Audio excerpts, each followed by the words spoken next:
The crack in the crystal glass was exactly the width of a single hair, and Ruby Hale was the only person in the Belcourt room who saw it. Not the piano humming softly in the corner, not the smell of browned butter and thyme drifting from the kitchen, not the first snow of the season settling against the Beacon Hill windows, just a crack so faint it was nearly invisible, one that 20 other people had picked up and set back down without ever noticing. Ruby noticed the things everyone else missed, because that's how a 26-year-old woman, orphaned, young, and working 2 shifts a day to support a little brother with a heart condition, had learned to survive, see everything, and never be allowed to speak. In the frayed pocket of her apron, she kept a linen handkerchief embroidered with the letter R, the only thing left of the mother she'd buried. That evening, a quiet man named August Fenn brought his mother into the restaurant the way he did every Friday night, a 71-year-old woman who'd once taught piano and was now drifting deeper into the white fog of Alzheimer's. August was 34, broad-shouldered, with eyes the cold gray of steel, and the whole elegant room went still when he walked in, though no one dared say aloud who the soft-spoken man really was. Then Cordelia Whitlock arrived, a 48-year-old woman in a cream-colored mink coat, her platinum hair set hard, designer sunglasses pushed up into it even though night had already fallen, a woman accustomed to a world that bent to her. She didn't know who the quiet man was, and she couldn't be bothered to care, because if she had, perhaps she wouldn't have thrown out her arm to shove an old, confused woman who'd wandered too close to her table, shoved her hard enough that the old woman pitched sideways and fell toward the poor waitress standing nearest. The musician in the corner was still easing into the slow movement of a nocturne, and the music hadn't yet realized what had happened before both women were down on the marble floor. What Cordelia Whitlock didn't understand, what the entire room was about to understand, was that the frail woman she'd just knocked down was August Fenn's mother, and the reckoning, as it turned out, wouldn't have to wait long. If you believe a person's dignity is never measured by the money in their account, hit like and share this story with someone who needs to hear it tonight. Subscribe and turn on notifications so you never miss the stories that touch the heart each week. Now settle in and get comfortable, because the story's only just beginning. 6 hours before that granite floor witnessed what no one could have foreseen. Ruby Hale stepped through the back door of the Belcourt room from the snow-covered alley, where the heat from the kitchen vent dissolved into the cold air in thin coils of white smoke. She arrived 20 minutes early, as she did for every shift, because 20 minutes early was enough time for a person like her never to be caught looking rushed. And Ruby had learned long ago that the best server was the one guests never had to notice. She hung her thin coat on a hook in the cramped changing room, tied her auburn hair back at the nape of her neck, fastened the black apron whose edges had begun to fray, and stood before the fogged mirror just long enough to make sure no crease in her collar betrayed her. In the pocket of her apron, the linen handkerchief rested quietly, where it always rested,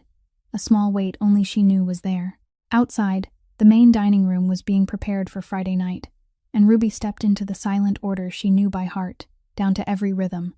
The sound of silver knives and forks being lined up straight, the sound of linen napkins being folded into sharp-edged triangles, the electric candlelight glimmering over crystal glasses polished until they were almost invisible. She began her work in her assigned section, wiping each glass with a lint-free cloth, holding it under the light to search for watermarks, and it was while doing this that her eyes stopped half a second longer than usual on a glass at table number 9. But manager Ted Morrow, calling her name from near the counter, pulled her away before she could think any further. Ted was a 50-year-old man, with the face of someone who had spent his entire life soothing difficult guests and hiding his own exhaustion. And tonight he was tenser than usual, running his finger over the reservation book, as though the names inside it were a problem with no solution. He warned her about a regular guest arriving at 8 o'clock, a special guest he emphasized in a voice so low that Ruby had to lean closer. A gentleman who always sat at table number 9, always came with his elderly mother, and always needed to be served with absolute discretion. No questions, no eagerness, only quiet and careful attention. Ruby nodded, remembered, and asked nothing more, because asking nothing more was the first skill she had trained herself to master in this profession. The dining room gradually warmed as the first guests stepped in from the snow, bringing with them the cold still clinging to their shoulders and the scent of perfume mixed with wine, and Ruby moved among them like a useful shadow, pouring water, changing plates, picking up a fallen napkin before the guest even realized it had fallen. She saw everything other people overlooked. The man at table number 4 constantly glancing at his watch, because he was waiting for a message that wasn't coming. The couple at table number 7, sitting in the silence of 2 people, who had run out of things to say, the woman at table number 12, touching her neck whenever she felt anxious, and a boy of about 5, sitting with his parents in the corner near the window, drawing invisible circles on the tabletop with one tiny finger. Ruby registered all of it without trying, because observation, for her, wasn't a choice but a habit buried deep, a way to stay half a step ahead,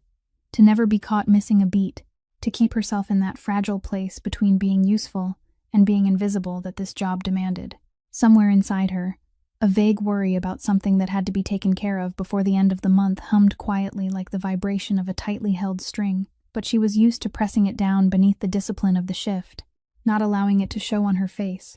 not allowing it to slow her hands. The piano in the corner began to sound when the musician sat down, the first notes of what would be a long evening, and Ruby glanced at the clock hanging above the kitchen counter, its hands nearly at 7:30, then drew in a very soft breath, straightened her apron, and stepped back out into the dining room,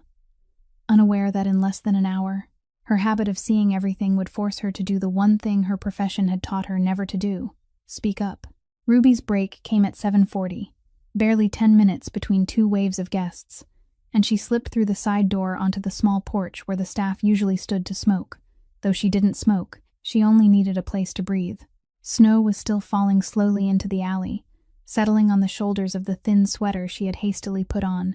and she pulled her phone from her apron pocket, tapping a number she knew better than her own name. The phone rang twice before a child's voice sounded on the other end, a little hoarse, a little tired, but still trying to sound cheerful, in the way only children forced to grow up too soon know how to pretend, and Ruby immediately felt the knot in her chest loosen a little. Eli had just turned 12 that past autumn. Although he was more than 300 kilometers away in the small house in Vermont, where their elderly aunt looked after him, his voice could still pull Ruby back to the only feeling that resembled home she had left. She asked whether he had eaten dinner, whether he had taken his medicine on time, whether he had felt tired climbing the stairs today, and he answered each question one by one, in the tone of someone far too used to being asked them, then steered the conversation toward the stray cat that had been wandering near the porch, toward the math homework he had managed to do by himself without anyone's help, toward the promise that he would behave and wouldn't make their aunt worry. Ruby leaned back against the cold brick wall, smiling to herself in the dark, and in that moment, she let memory slide back to the afternoon 2 years earlier, when everything changed.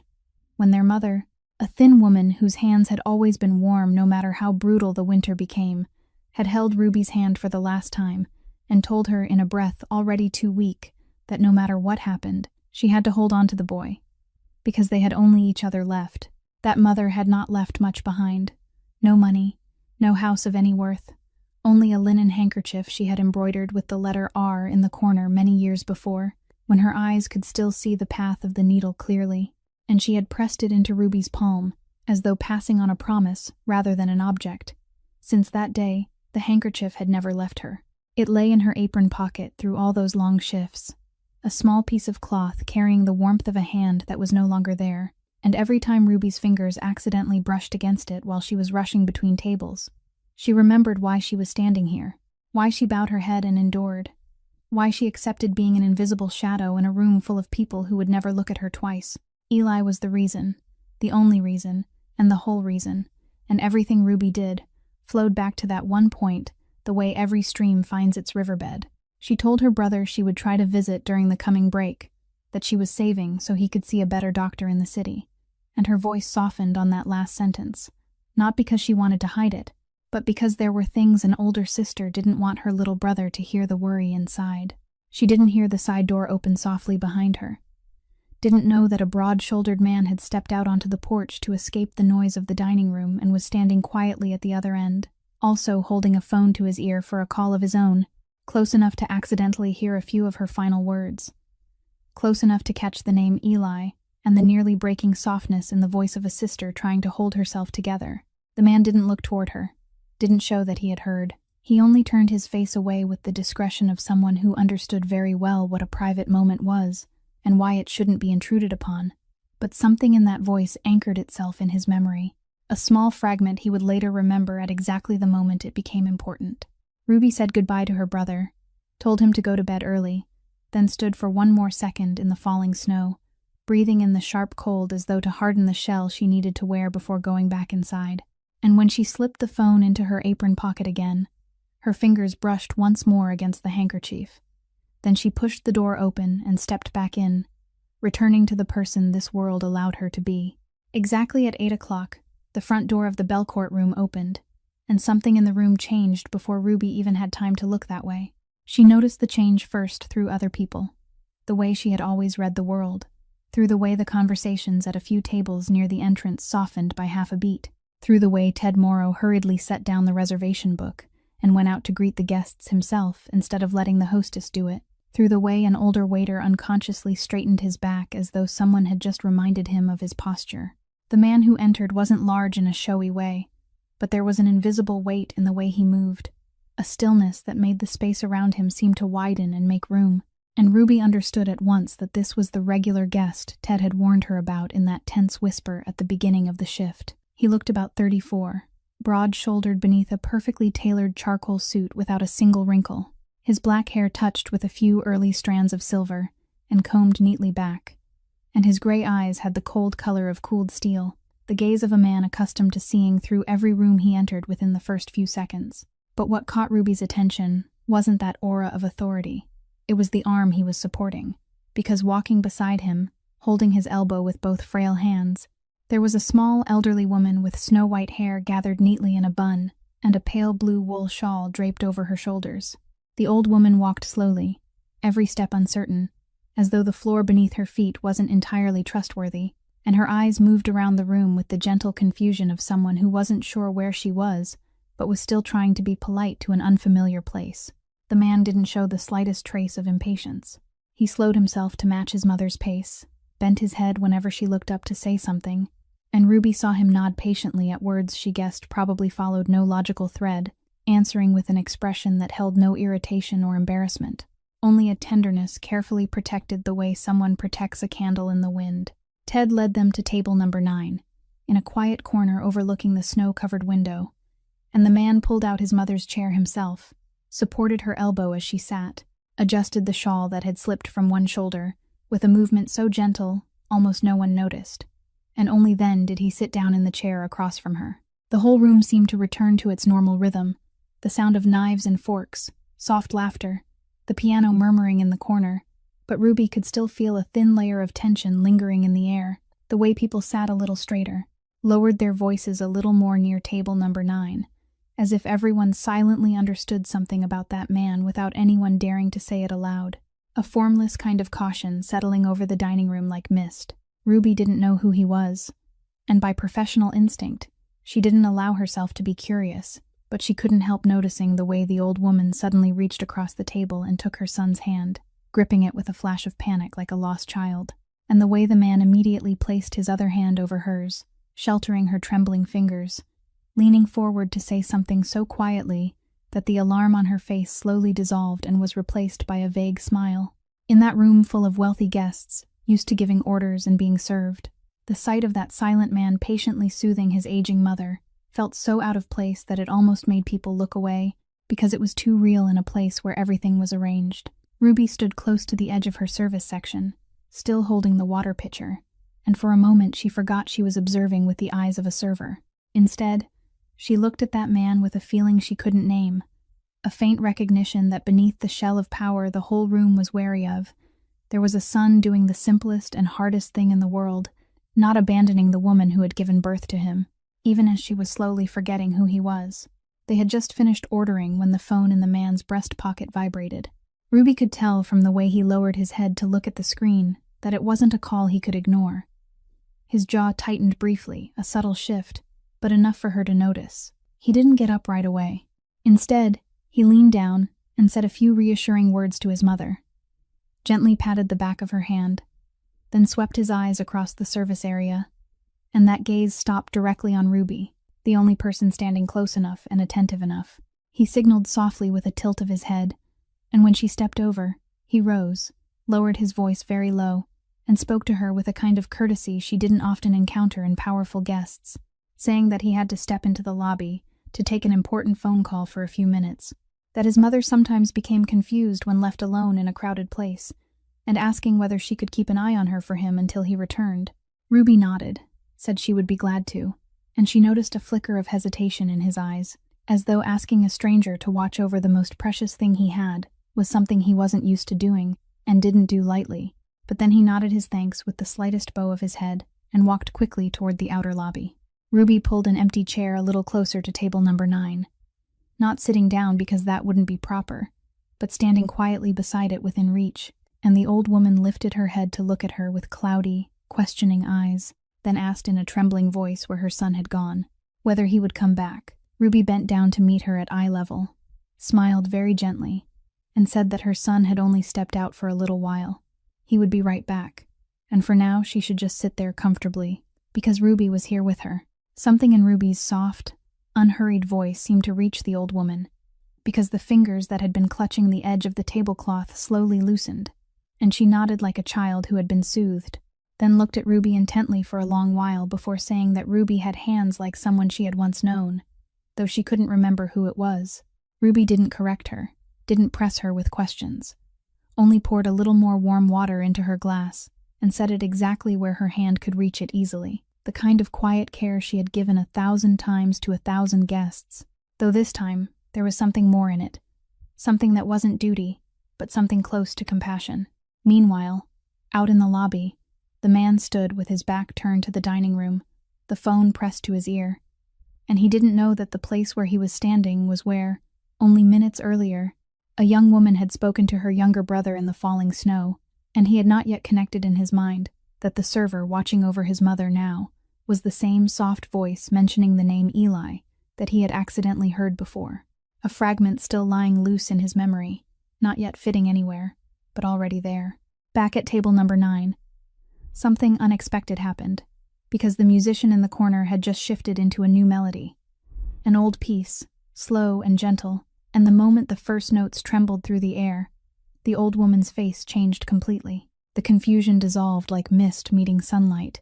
Her cloudy eyes suddenly brightened with a light Ruby had not yet seen in her, and she sat up straighter, her head tilting slightly toward the music like a flower turning toward the source of light, her lips moving faintly with each note, as though she knew that song down to its every breath. Ruby followed her gaze toward the piano in the corner, and she couldn't help wondering who this small woman, now slowly forgetting even her son's face, had once been, what kind of life she had lived before that white fog began to carry her away. And in that moment, without knowing it, Ruby crossed the invisible line between a server and a human being who was simply caring about another human being. The old woman kept following the sound of the piano for a long while.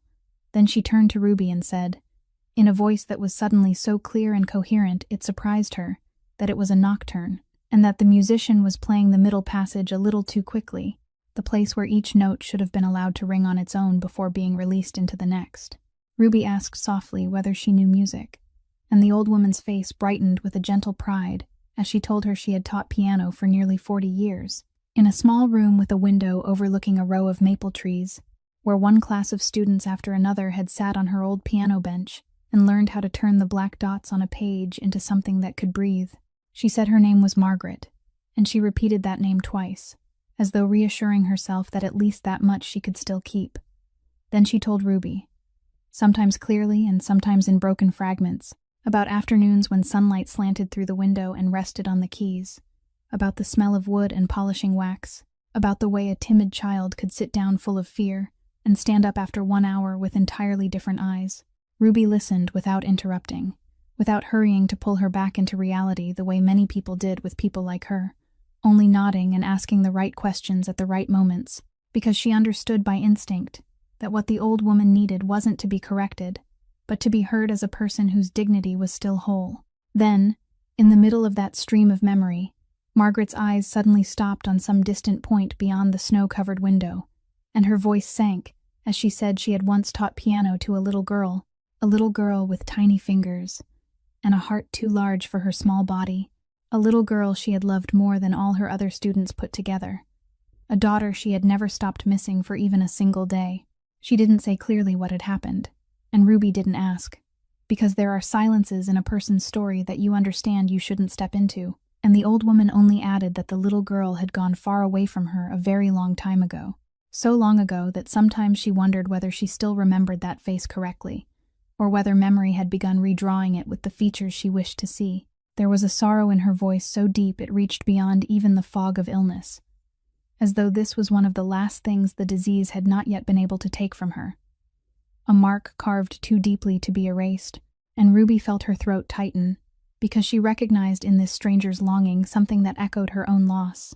the empty space a beloved person leaves behind that is never truly filled. She reached out and rested her hand lightly on Margaret's wrinkled one, saying nothing, because sometimes no words are enough, and a shared silence says more. And the old woman turned back to look at her, her eyes wet with tears while her mouth still smiled. Then she gave Ruby's hand a gentle squeeze, and said she was a kind girl,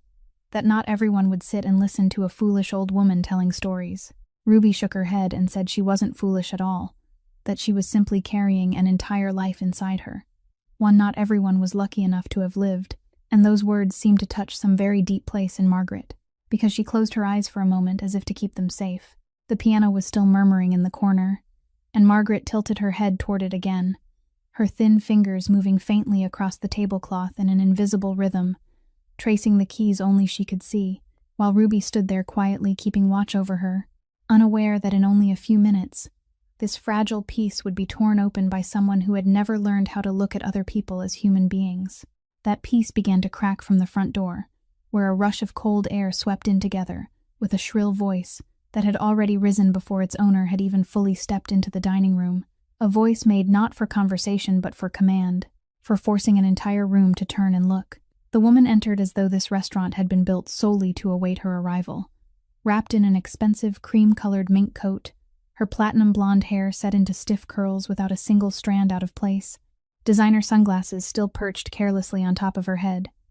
though night had long since fallen outside and the snow was coming down, a small detail that said everything about a person more accustomed to displaying herself than to seeing clearly. Her name was Cordelia Whitlock, though no one in the room knew it yet, and she brushed the young hostess aside with a flick of her hand as if shooing away a fly, her eyes sweeping over the dining room with the possessive look of someone who had come to inspect her own property. Ted Morrow hurried out to greet her, wearing the professional smile polished by years of practice. But that smile hadn't even fully formed before Cordelia cut him off, declaring that she had reserved a table by the window, a specific table she had made very clear over the phone, not some little corner where people intended to shove her. Ted gently explained that the window table she meant was already occupied,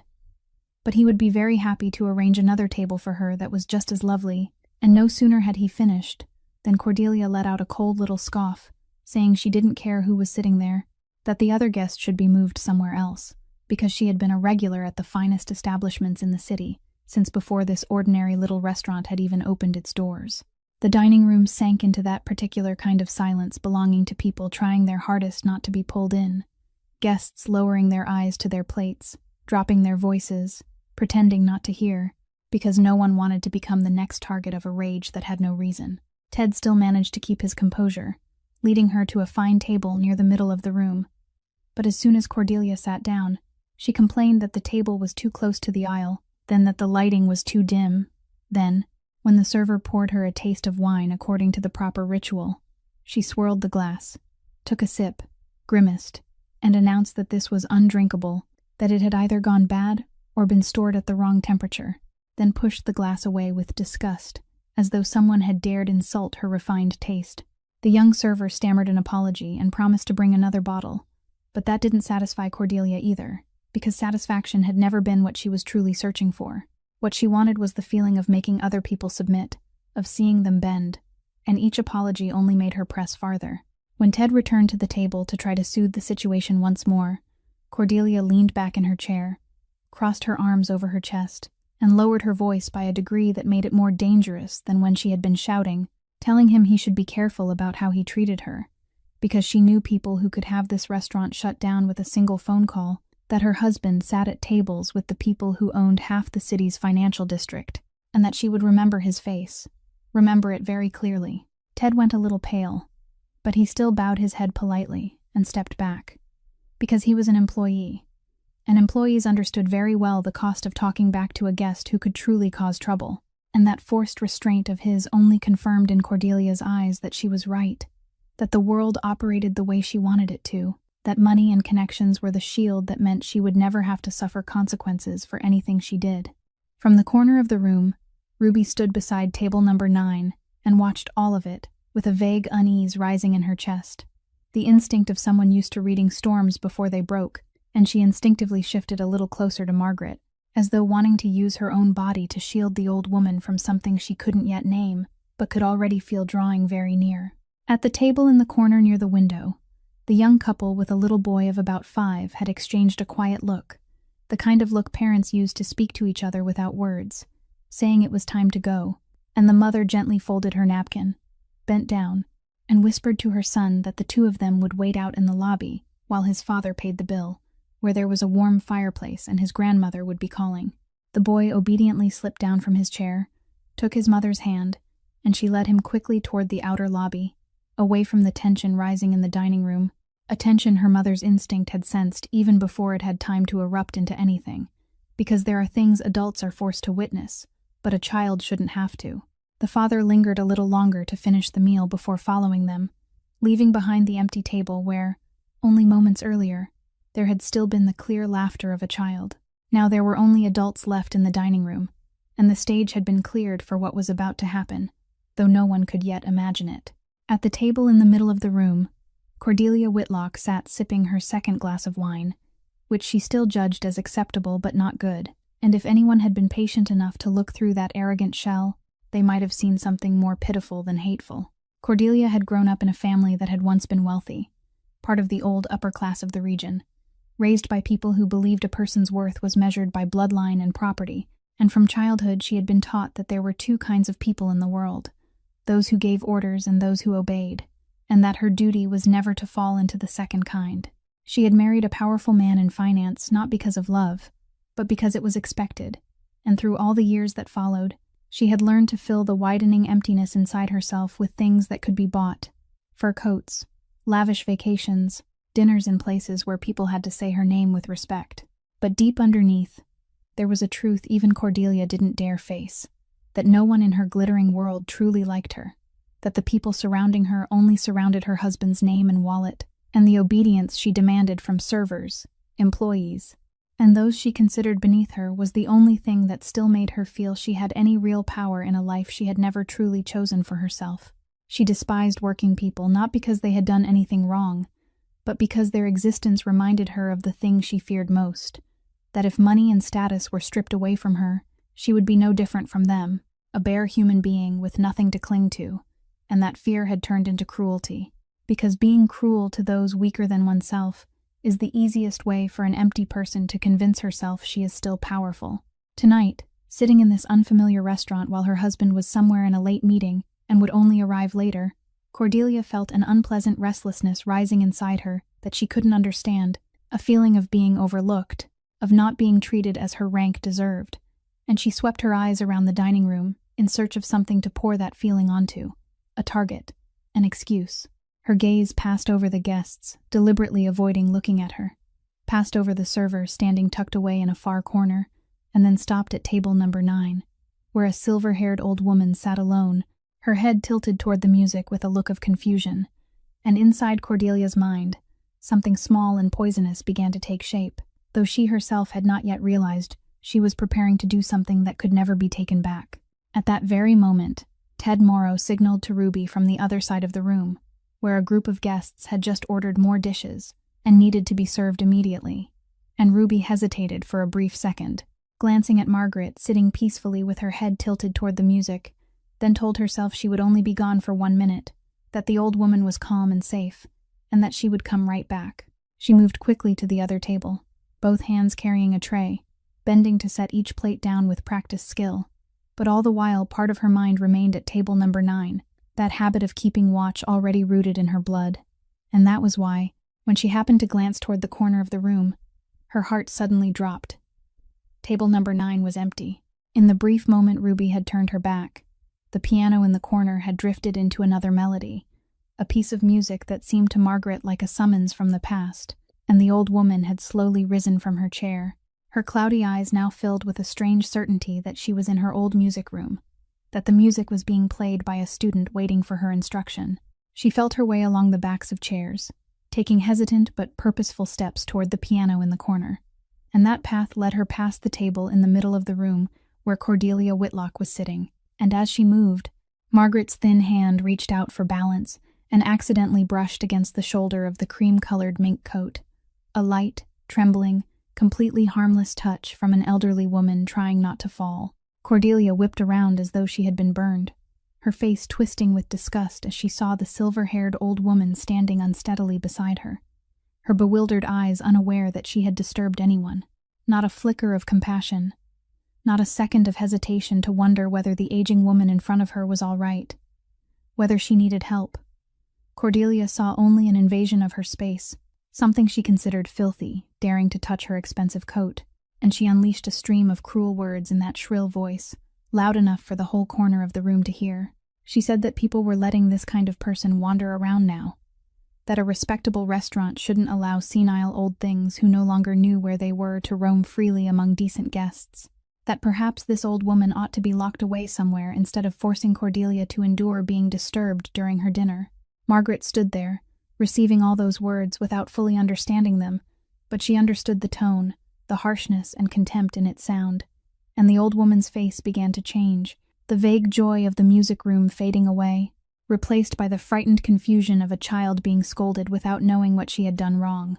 Her lips trembling, her eyes beginning to fill with tears. She staggered back one step, her mouth stammering a wordless apology, her hands fumbling for something to hold on to. And her confused panic only irritated Cordelia further, because for a person like her, another person's weakness did not awaken pity, only disgust. From the other side of the room, Ruby had seen everything in a single instant, the tray in her hands nearly slipping as she realized table number 9 was empty, and Margaret was standing alone in the middle of the room, under the hail of vicious words from the woman in the mink coat, and fear mixed with guilt rose in her until she could hardly breathe, because she had promised the son she would watch over his mother. And in just one careless minute, everything had turned into this. She hurriedly set the tray down on the nearest table and rushed toward the middle of the room, weaving between chairs, her heart pounding, and she stepped in between Margaret and Cordelia, one hand taking the old woman's trembling elbow to keep her from falling, then lifted her eyes to face Cordelia. And in the gentle but firm voice she was trying so hard to keep calm, she asked the woman to please settle down, that this was only a misunderstanding, that the old woman had meant no harm at all. Cordelia slowly turned to look at her, cold eyes sweeping from the fraying black apron up to Ruby's face, and a scornful smile slowly appeared on her lips. That scornful smile said everything before Cordelia even opened her mouth, because it was the smile of someone who had just found a new and more fitting target for her rage, someone even lower than the old woman on the ladder she had built inside her own mind. She asked Ruby, in a drawn-out voice full of mockery, since when did a little serving girl have the right to lecture her on how to behave? Who did Ruby think she was to dare interfere? That a waitress's job was to pour water and clear plates, not open her mouth and meddle in the affairs of people from a class she would never reach in her entire life. Ruby felt those words strike her like lashes, and something hot rose in her throat, the instinct to answer back, to defend herself, but she swallowed it down, the way she had swallowed things down 1,000 times throughout all the years she had done this work, because she understood that in this room, in this world, a person wearing a black apron who argued with a person wearing a mink coat would always be the one in the wrong, no matter what the truth was. She didn't argue, didn't raise her voice. She only stood upright, one hand still supporting Margaret's trembling elbow as the old woman pressed close to her, and she said in a soft voice that did not tremble that she was very sorry if she had disturbed the lady, that she had meant no disrespect, but this elderly woman was frightened and needed help, and her job, just as the lady had said, was to care for the guests in this restaurant, including the guest standing here. That calm reply seemed to make Cordelia even angrier, because she had expected fear, shrinking, submission to satisfy her, and instead she received a quiet dignity that money couldn't buy and power couldn't break, and that drove her mad. She stepped forward, lowering her voice into something poisonous and whispering, saying that people like Ruby were born to serve and would die serving, that she had nothing, was no one, only a nameless shadow no one would remember tomorrow, while one phone call from Cordelia could cost her this job tonight and make sure no respectable restaurant in this city ever dared hire her again. Ruby heard every word, and she had to admit that they touched a very real fear inside her, because she had nothing to support her if she lost this job, no safety net, no one behind her to fall back on, and for one moment that fear almost made her step away. But then she felt Margaret's frail hand tightening around her arm, felt the old woman's small, trembling body leaning against her in search of protection, and she understood that if she let go now and walked away to save herself, she would lose something even more precious than her job, something her mother had handed down to her along with the handkerchief embroidered with the letter R, the self-respect of a human being brave enough to stand on the side of what was right, even when it came at a cost. She didn't move, didn't release Margaret. She only looked straight into Cordelia's eyes without challenge and without surrender, and said that the lady could do whatever she wanted with Ruby's job, but right now Ruby wouldn't abandon someone who needed help, and that was what she would do no matter who the lady was. The whole corner of the room went still in a silence stretched tight as a violin string. A few guests had lifted their heads to watch. A few were whispering softly, and Ted Morrow was hurrying over from the distance with his face pale with worry. But it was already too late, because Cordelia Whitlock, with her pride wounded and her anger beyond her own control, could no longer see anything except two lower people daring to defy her, and her ring-covered hand had already begun to swing through the air. In the corner of the room, the pianist had just entered the slowest passage of the nocturne, the passage where each note was released and allowed to linger for a long time before the next one spoke, and Ruby would remember something strange about that moment for the rest of her life. That in her memory there had been no other sound but the piano, as though the whole world had been retold according to the rhythm of the music. The first note rang out, and Cordelia's ring-covered hand swung through the air in anger, a contemptuous shooing motion aimed at the old woman standing unsteadily there, not meant to strike but to push her out of the way one moves an obstacle. Yet for a frail elderly woman who was only staying upright by holding onto Ruby's arm, one forceful shove was already more than enough. The second note rang out,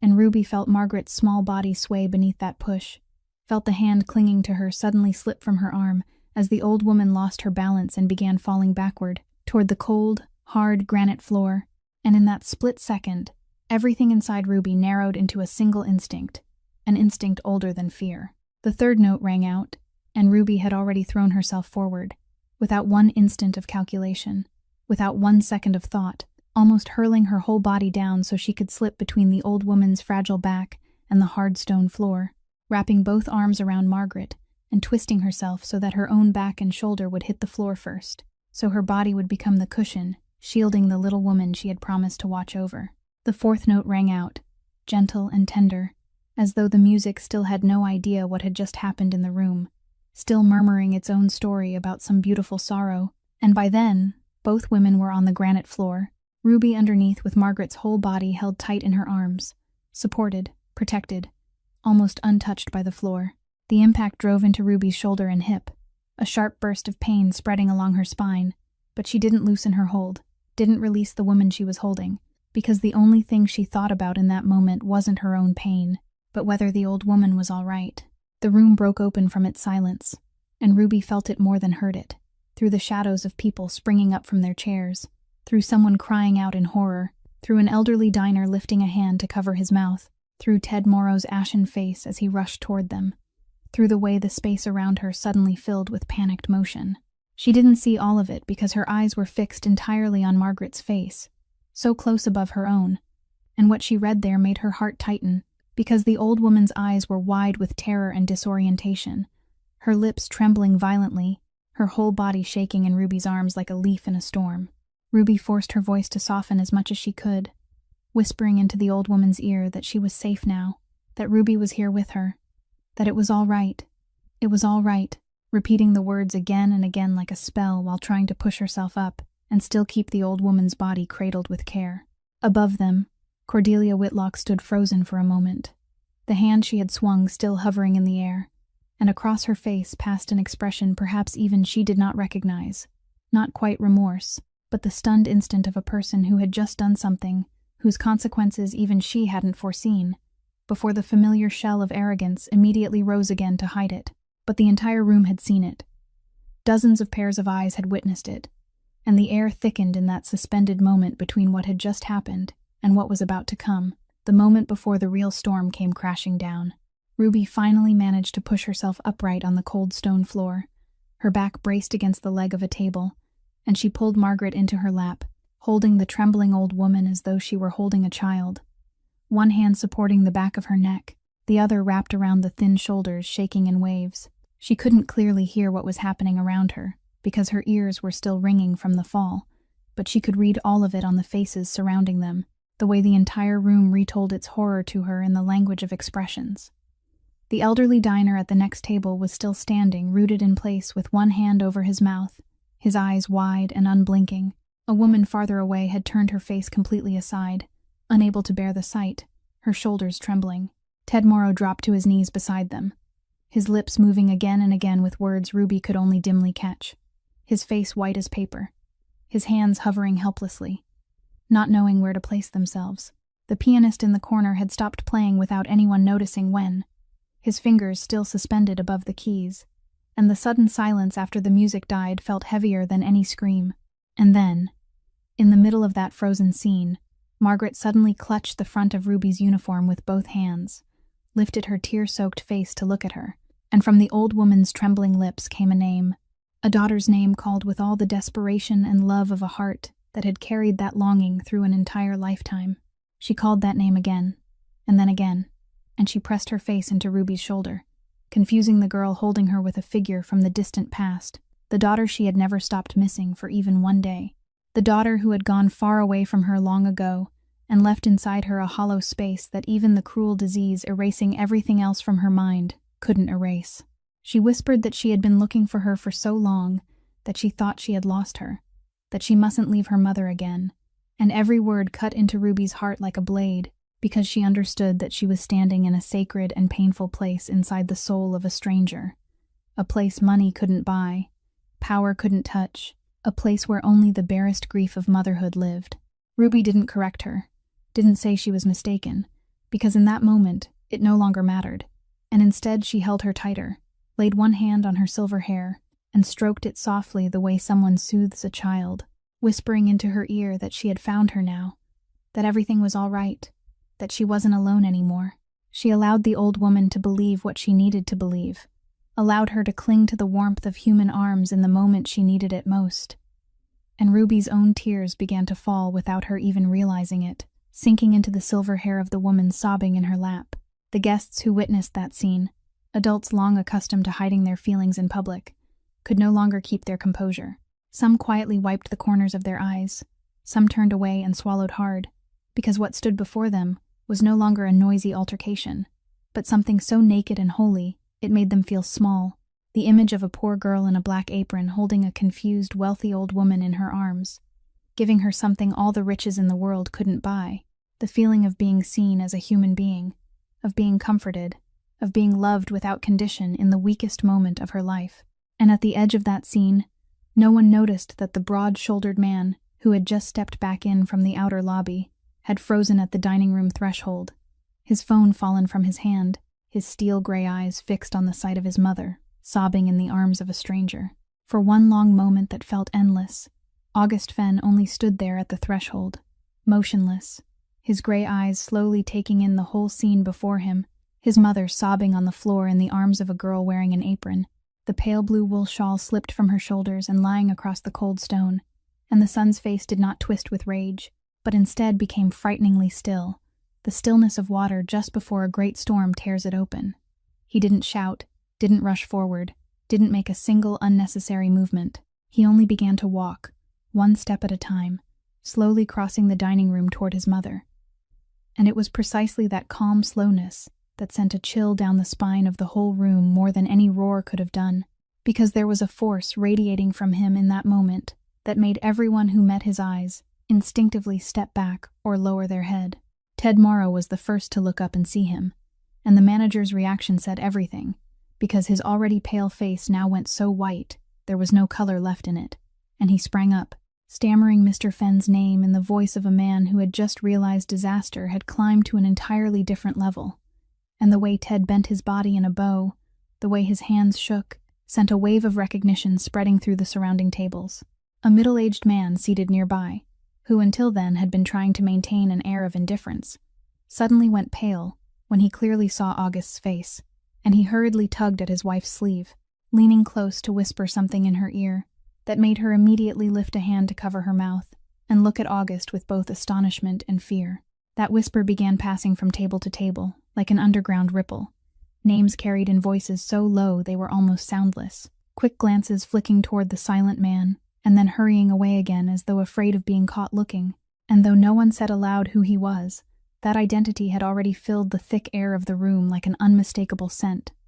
The name of a man people in this city mentioned only with fearful respect, a man who stood at the head of forces operating in the shadows, a man even the wealthiest and most powerful did not want as an enemy. Ruby, still sitting on the floor with Margaret in her arms, felt the room change before she understood the reason, felt the way fear had suddenly taken on a new shape, and when she looked up at the man approaching, she recognized him as the guest who had asked her to watch over his mother, the gentle son who had pulled out his mother's chair and adjusted her shawl. But now what radiated from him was something entirely different, a restrained power boiling beneath the surface of his composure. August dropped to one knee beside his mother and Ruby, and in that first moment, he didn't look at Cordelia at all, didn't waste a single second on the woman who had caused all of this, but gave all his attention to his mother, his large hand trembling in a rare way as he cradled her tear-soaked face, calling her softly,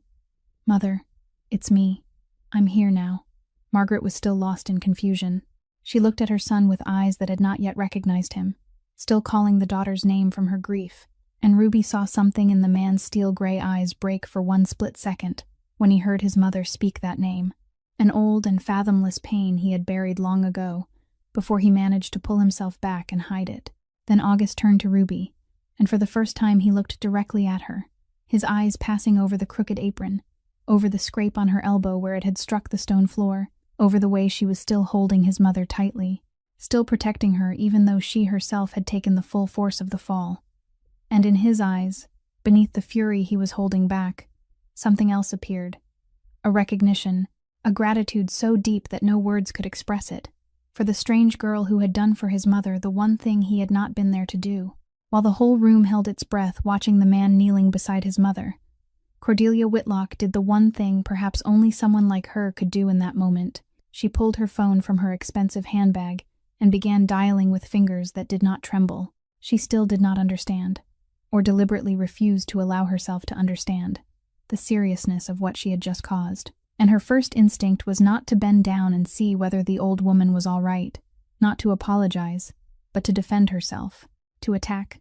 to immediately raise the familiar wall of money and lawyers she had hidden behind all her life. She pressed the phone to her ear, and in the sharp, cold voice that had regained its control, she told someone on the other end to call her lawyer at once, that there had been an incident at the restaurant, and some senile old woman had thrown herself at her and fallen, that the staff here were trying to blame her, and that she needed her people present before anyone had time to invent anything else. She said those words loudly enough for the whole room to hear,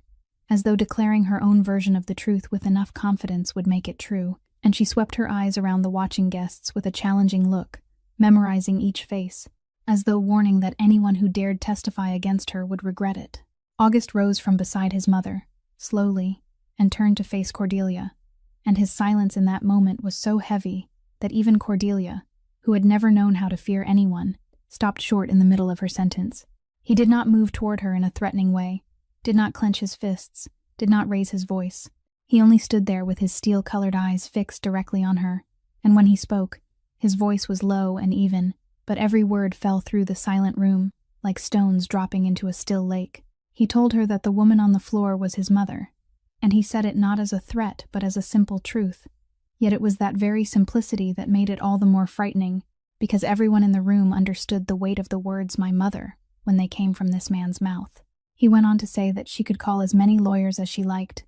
could build as many versions of the truth as she wished, but in this room tonight there were more than 30 people who had seen what she did with their own eyes, and no amount of money, no connection she had, could buy them all. He said he did not care who she knew, who her husband was, what family she came from, because all those things, the shield that had protected her for an entire lifetime, would mean nothing from this moment on. And then he said the final sentence, more quietly than all the others, that she should remember very carefully the face of the woman in the apron who had caught his mother, because that girl had just done the decent thing that all of Cordelia's fortune could never buy, and that was the difference between the two of them. a difference she would have to live with for the rest of her life. Cordelia opened her mouth to answer, the arrogance inside her still refusing to yield, and she stammered something about suing this entire restaurant, about no one having the right to speak to her in that tone, but her voice had lost its old power, and the words fell weak and out of place into the room, no longer frightening anyone. The whole room looked at her, and for the first time in a life accustomed to obedience, Cordelia Whitlock faced something she had never tasted before, the silent judgment in the eyes of dozens of people, not fearful respect,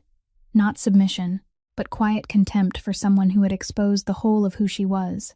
and though she still held her head high, still gripped the phone in her hand like a final weapon, everyone could see that the ground beneath her feet had begun to crack. Not long after that, 2 Boston police officers stepped into the restaurant, bringing with them the cold air and the snowflakes still clinging to their shoulders. Because Ted Morrow had called them from the first moments, he realized the situation had gone beyond his ability to handle. They entered with professional calm, and after exchanging a few brief words with Ted, the pianist, and several nearby diners, their faces gradually grew more serious, because the story they heard from dozens of witnesses matched in every detail, with no contradiction a lawyer could exploit. One of the 2 officers walked over to Margaret, who had now been helped by Ruby and August into a chair, and had the wool shawl wrapped back around her shoulders, and he gently asked after her condition with the admirable tenderness of someone who understood that the person before him was a vulnerable victim who needed to be treated carefully. The other officer approached Cordelia, took out his notebook, and began informing her of what was being recorded, that multiple witnesses had described conduct that caused harm to an elderly person with an illness and a disturbance of public order, and that she would need to come with them to clarify the matter. Cordelia immediately flared up, her voice rising again into that shrill pitch, declaring that this was blatant slander, that she was the victim, that she would make everyone involved pay, and she kept repeating her lawyer's name like a spell. But the officers only wrote patiently and answered in calm voices that she had every right to a lawyer and could present all of that at the station. It was right in the middle of this that the restaurant door opened again, and a man in his 50s wearing a business suit stepped inside, snow covering his shoulders, his face marked by the fatigue of a late meeting, and his eyes searched the room until he saw Cordelia surrounded by the police. It was her husband, Mr. Whitlock, who had just received a frantic message and rushed over, and in the first instant, his face held the annoyed confusion of a powerful man accustomed to cleaning up the trouble his wife caused. But then, as he moved deeper into the dining room and truly saw the whole scene, saw the silver-haired old woman trembling in the chair with tears still in her eyes, saw the girl in the apron with a scrape on her arm standing beside her protectively, and especially when his gaze met the face of the man standing silently nearby, something inside him collapsed, because unlike his wife, Mr. Whitlock knew very well who August Fenn was, and he understood at once and completely the abyss his family had just fallen into. But what surprised the whole room was not the fear that appeared on his face. It was what he did next, because instead of rushing to defend his wife, instead of pulling out his phone to call a lawyer the way Cordelia had done, Mr. Whitlock slowly walked over to Margaret,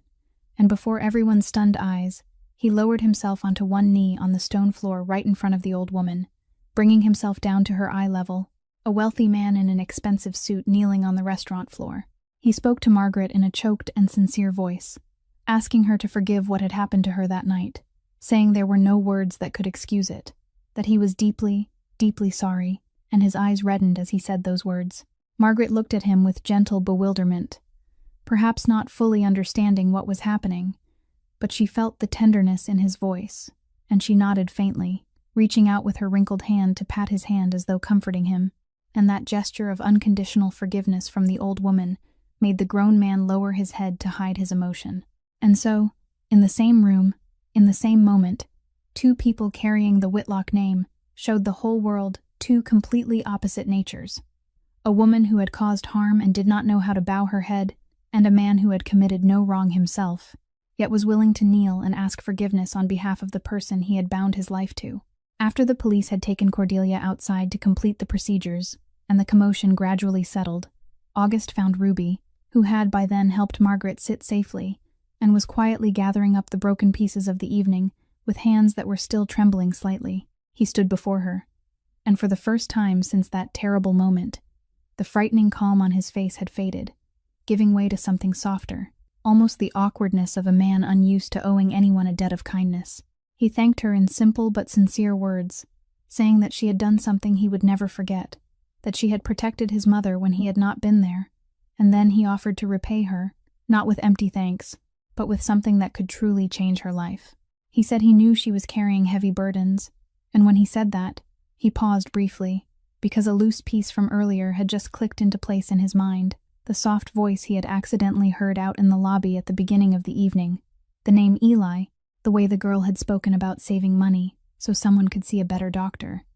And now he understood that the girl who had caught his mother was also carrying another life on her shoulders. He said plainly that he was willing to take care of all the medical expenses for her younger brother, that to him it was only a small number, but to her it could be everything, and that he did not consider it charity, but the least he could do to repay a debt of gratitude. Ruby went still when she heard him mention Eli, because she had not known he had overheard her call, and for one moment the temptation of that offer nearly overwhelmed her, because it was exactly what she had longed for day and night, the burden she silently carried through every shift, the future of the little brother she loved more than her own life. But then she drew in a deep breath,